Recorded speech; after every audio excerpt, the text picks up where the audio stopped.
In this video, we're going to show you how to build an earthen oven.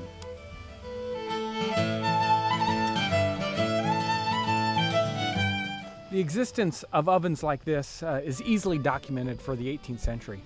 In fact, just about every ancient culture had a very similar oven. There's one particular woodcut illustration from medieval times depicting an earthen oven built on a wagon. There are references in 18th century literature and also archaeological evidence that you would find ovens like this in private homes and in fort settings. There are also references to communal ovens where the baker would bake bread for an entire village. We're going to need several things to make our mud oven out of. We're going to need sand. That's the major component of our oven. We're going to need a good bit of clay. This is dried clay you can get at a masonry store, or you can get a damp clay out of a ditch bank. You're going to need straw or dried grass or maybe hay.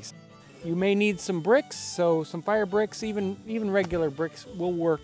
And you're going to need a canvas tarp to mix your cob together with, and you're definitely going to need a good bit of water. Before you build your oven, you have to consider what you're going to build your oven on. There are historical examples of ovens built on tables or on brick or stone plinths on hearths. On the top of our very sturdy table, we've laid out a layer of fire brick. That's going to be the floor of our oven. We've also chalked out here the design, about 22 inches across at the bottom on the inside. That's the inside measurement. It's going to be, the walls are going to be about 6 inches thick. So we've got markings here so we can see about how big it's going to look on the surface. The door width right here is about 12 inches across, so we can get something as big as a pie in without too much trouble. First thing we're going to do is we're going to build the core. It's going to be like a sandcastle, just wet sand that we're going to build the oven over the top of. Sometimes you'll see other people doing it with sticks and things like this. This is going to be much easier and quicker. This is where our door is going to be. I just went ahead and put a couple bricks in here to be the inner core of the door. They'll be removed. And right here I've placed a brick wall to give us a nice flat surface to build up against. So we've taken about an hour to put this together. We've used very wet sand so that it stays into shape. Now we've got to make sure that this stays wet till we get our first layer on. There aren't very many critical things about the shape and the size of your particular oven, but there is one critical thing, and that is the height of the opening tunnel here compared to the height of your dome. These need to be a particular ratio, or else the air won't draw through this when you're burning the wood inside of the thing. So this is a between 65 and 60%, or about 63% height here compared to the height there. The next thing we're going to do is put paper on this. We're going to put paper, we're going to wet it down so it'll give us a layer to separate. So when we take the sand out, it doesn't stick to the inner surface. We've got the paper covering done on our sand inner core. This will make it much easier to take the core out from underneath it. Now it's time to make the first layer of cob or mud to put on our oven. This innermost layer of mud or cob that we're going to put on our oven is just sand and clay. About 2 parts sand to 1 part clay. We mix those two together so that they're very well mixed, and then we just put it on there. We want to make sure it's got about the right consistency, that we can still work it, but it isn't so wet that it's sloppy. And you want to make sure to have air on the side of a little more sand than too much clay. The more clay you've got, the more it's going to shrink and crack. So you probably want to make up a bunch of this cob beforehand. It ages well. It won't go bad waiting overnight. And that way, as soon as you're done with your sandcastle core, you can start putting it on right away, and you don't have to worry about that drying out and blowing away while you're making your cob. So learning just the right consistency, that can be a trick. As you see here, I've been stomping on this pile for a little while. This is starting to feel really good. It forms up into a ball, like a snowball. It doesn't deform easily. It's not sloppy. You can still form it into any shape you want, and it's not too drippy either. That's what you're looking for, something that holds together well, but still moldable. So we're working on putting this first layer on. This is a layer without any straw in it, because that would just burn up anyway. It's It's about 3 inches thick, and we're starting at the very bottom. We're going to work our way up. That way we can watch as we go to make sure our thickness stays about the same.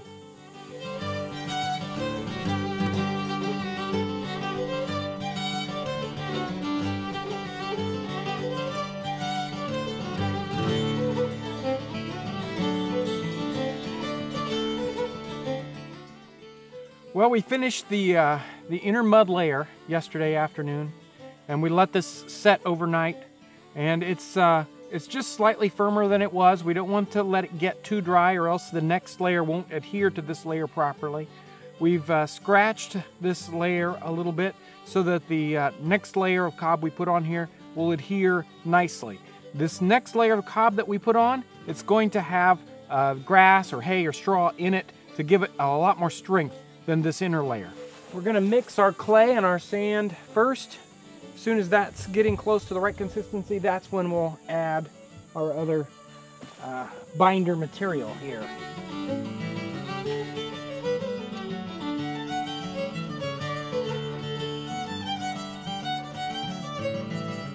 So I've got this mixed up. I'm going to mix this up just slightly wetter. It's feeling like a pretty good consistency now under my feet. And since we're going to add in this dry straw here, it's going to dry it up a little bit, so I'm going to start with a slightly wetter mixture. But we wanted to get this mixed first and then add in the binder. This will add some amazing strength to it. When it dries up, it really binds it together.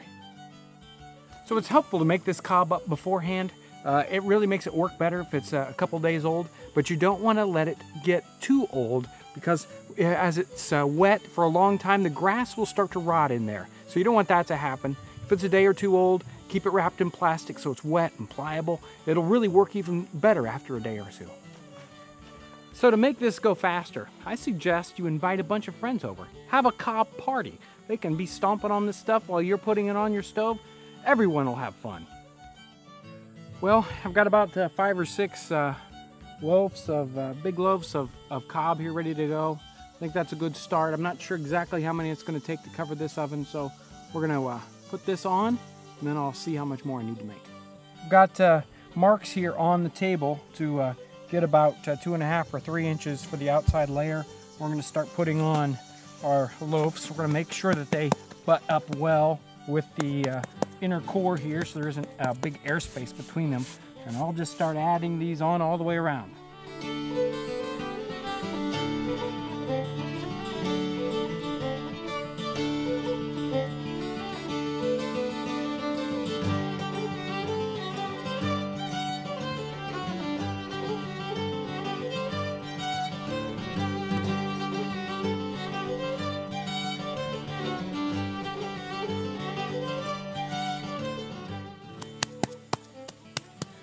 Okay, there it is. We've got the second layer of a cob type material on here. This is the stuff with the straw that's built into it. It does, as you work it, it kind of sags down some, so you might want to start a little thinner at the bottom than the finish, expecting some of it to sag down into position a little bit.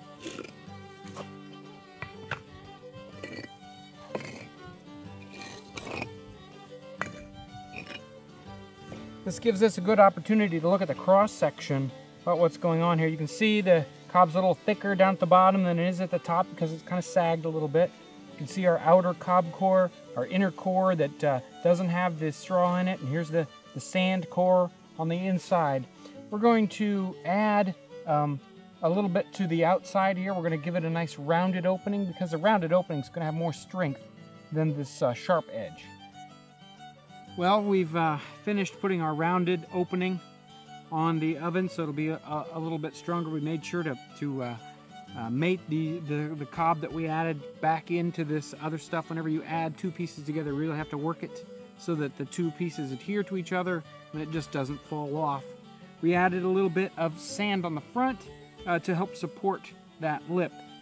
Depending on where you're at, your environment, the time of year, what the humidity is, this will take 2 weeks, 3 weeks, 4 weeks, maybe even a little longer for it to get dry enough for it to you start to even think about warming it up from the inside. While this is drying, you don't want to get it rained on, so you're going to need to protect this from the weather, but don't cover it with plastic so that it can't dry. So you want to protect it from the rain, but let it breathe. So it's only been about 24 hours since we've been here last, but it's firmed up enough with how the weather is here that we were able to go ahead and pull out some of the sand. I haven't gone and dug the whole thing out, but I want to let it start to dry out on the inside, and even peel off some of the paper if you want to, but that'll all burn out anyway. But we're just dug it out about halfway. We'll come back in a couple more days to take out more. We've removed the sand core from this oven and we've given it a couple weeks to dry, so it's almost ready to fire. You may not have to wait this long if you build an oven, but if it's not adequately dry before you fire it, it'll cause cracking, or at least more cracking than normal in the body. Even if you wait like we did, it's inevitable that some cracking will occur. Don't be alarmed. If the cracks are especially big, you can repair them with a little extra sand and clay and let that dry in place. We've employed a few warming fires in this oven and it's dried out well. We've gotten a few cracks, but overall we're really pleased. The walls of this oven are extremely durable. Here's a brick of the material, and it takes a lot to break this material up, so if you need to do modifications, you'll really have to chop at it. However, as sturdy as this is, it still needs to be protected from the weather. This is water soluble and it'll just wash away with the rain, so if we need this to last a while, we're going to have to build a little roof over it. Make sure to watch part 2 of this video where we learn how to bake bread in one of these earthen ovens. You know, this looks pretty good. I think I'm going to fire it up.